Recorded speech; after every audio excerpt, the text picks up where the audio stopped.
जय हिंद, वंदे मातरम। Good morning dear students. आप लोग कैसे हैं? उम्मीद करता हूं कि आप लोग बहुत अच्छे होंगे और आप लोगों की पढ़ाई लिखाई चलती रही होगी। और आज अगले वीडियो में हम 1 वर्ष ट्यूशन का लेकर आए हैं, जिसमें हम कवर करेंगे केवल 15 वर्ष। तो इसलिए बिना डिले के हुए चलते हैं अपने टॉपिक की तरफ। तो पहला वर्ड देखेंगे 31 है a thing which is very strong. ऐसी वस्तु जो बहुत मजबूत होती है उसे हम लोग बोलते हैं हार्ड, बोलते हैं कठोर, बोलते हैं यह बहुत कठोर वस्तु है।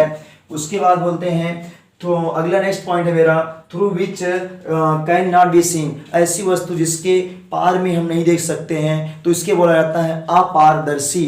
तो वो बोला जाता है, देखें अपारदर्शी, तो अब ओपेक बोला जाएगा।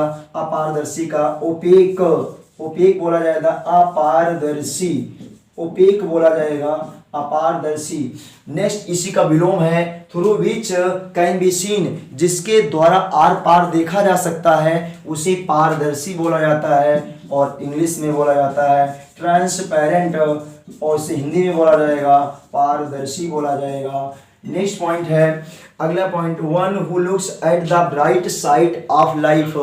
ऐसा इंसान जो जीवन के मतलब आशावादी या आशावादी पहलू पर देखता है, ब्राइट या चमकीले दृश्य पर देखता है, उसे हम लोग बोलते हैं ऑप्टिमिस्ट, बोलते हैं आशावादी। जो चमकीला है ऑप्टिमिस्ट, ठीक यहाँ पर याद करना है, ओ से ऑप्टिक मीन्स आशा, ऐसे ही ले आएंगे ऑप्टिमिस्ट बोला जाएगा आशावादी। जो ब्राइट साइड पर देखता है उसे आशावादी। इसका विलोम क्या है, one who looks at the dark side of life, जो जीवन के नेगेटिव पहलू पर देखता है। ब्राइट का मतलब पॉजिटिव पहलू पर देखता है और डार्क का मतलब नेगेटिव पहलू पर जो देखता है उसे बोला जाता है पेसिमिस्ट बोला जाता है। मतलब इसे आशावादी हो जाएगा निराशावादी, निराशावादी हो जाएगा। नेक्स्ट पॉइंट पर हम आएंगे। अगर आपको जहां पर नहीं समझ में आएगा तो आप कमेंट करके पूछ लेंगे, मैं रिप्लाई ज़रूर करूंगा।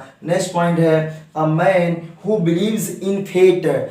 ऐसा इंसान, जो फेट का मतलब होता है भाग्य, ऐसा इंसान जो भाग्य में विश्वास करता है उसे कहा जाता है फैटलिस्ट कहा जाता है। फैटलिस्ट मीन्स होता है भाग्यवादी होता है, भाग्यवादी, भाग्य में विश्वास करने वाले को भाग्यवादी। नेक्स्ट पॉइंट पर है one who believes in God. ऐसा इंसान, देखिए हम सीरियल से लगाए हैं, जो टर्म आ जाता है उसका सीरियल दे दिया जाता है, इससे आपको आसानी रहेगी याद करने में। One who believes in God, ऐसा इंसान जो ईश्वर में विश्वास करता है उसे बोला जाता है मतलब ईश्वरवादी या थीस्ट बोला जाता है, थीस्ट। उसके बाद आस्तिक भी उसको बोलते हैं, आस्तिक, आस्तिक। उसके बाद इसका पॉइंट है one who does not believe in God. ऐसा व्यक्ति जो ईश्वर में विश्वास नहीं करता है उसे बोला जाता है एथीस्ट बोला जाता है। उसके बाद इसका हिंदी होता है नास्तिक होता है। तो अगला पॉइंट हम ले रहे हैं, अगले पॉइंट पर आप लोग देख रहे हैं, अगला पॉइंट है मेरा one who has a long experience.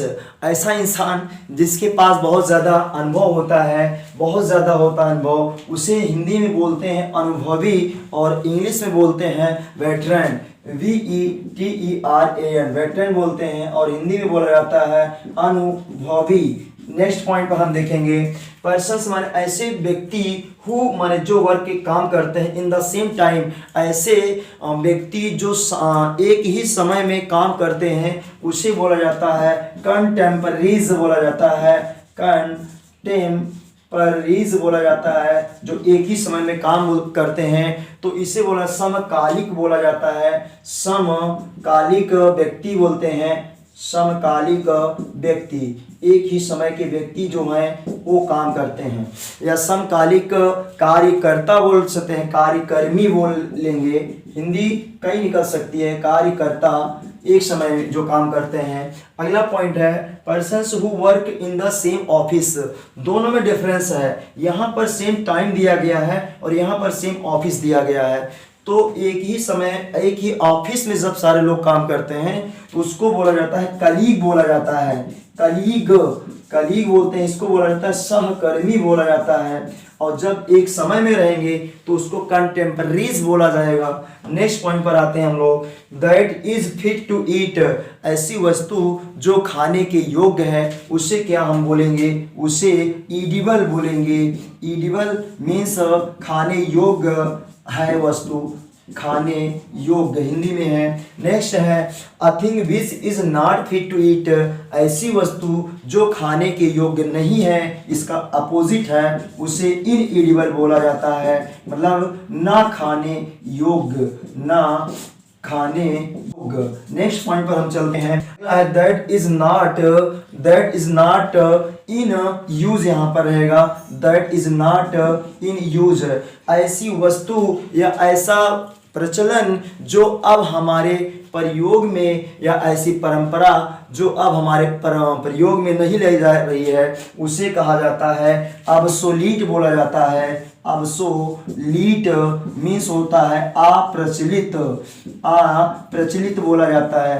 कैसे, मतलब अप्रचलित, पुराने ज़माने में देखिए आप लोग देखे हैं, मतलब या तो जानते हैं कि खेत की जुताई पहले बैल से होती थी, अब वर्तमान समय में देखिए बैल क्या हो गया है, अप्रचलित हो गया है, बैल से खेत की जुताई नहीं हो रही, ट्रैक्टर कर रहे हैं। पहले ज़माने में दुल्हन लाने के लिए डोली भेजी जाती थी, अब तो फार्चूनर से लोग ला रहे हैं। पहले ज़माने में लोग पीने के लिए कुएं का इस्तेमाल करते थे, अब टेबल समरसेबल सब चल गया, इस्तेमाल हो रहा है। तो जो परंपरा हमारे समाज से बाहर होती जा रही है उसी को कहा जाता है अब्सोलीट, माने अप्रचलित। पहले तो कुछ और था, अब कुछ और हो रहा है, तो यही बोला जाता है अप्रचलित का मतलब होता है। नेक्स्ट पॉइंट है अ मेडिसिन, ऐसी दवा फॉर ऑल द डिसीजेज, जो वर्क करती है सभी लगभग दुखों में, सभी बीमारियों में काम करती है, ऐसी दवा को बोला जाता है पनासिया बोला जाता है, और हिंदी में बोलते हैं रामबाण बोलते हैं, रामबाण, पनासिया हो गया। अगला पॉइंट है अ डिसीज, ऐसी बीमारी दैट स्प्रेड, माने जो फैलती है ओवर अ लार्ज एरिया, काफ़ी दूर क्षेत्र में जो बीमारी फैलती है उसे बोलते हैं ईपीडेमिक बोलते हैं, ईपीडेमिक बोलते हैं। इसको हिंदी में बोलते हैं महामारी, महामारी बोलते हैं। जैसे हमारा कोविड-19 है, ये महामारी का रूप ले लिया है, पूरे विश्व में फैला हुआ है। तो ये हमारा आज का पूरा 15 वर्ड्स हो गया है। आशा करता हूँ आपको ये वीडियो अच्छा लगा होगा और बहुत सब बातें स्पष्ट रूप से समझ में आई होंगी। नेक्स्ट वीडियो देखने के लिए लगातार हमारे वीडियो को देखते रहें।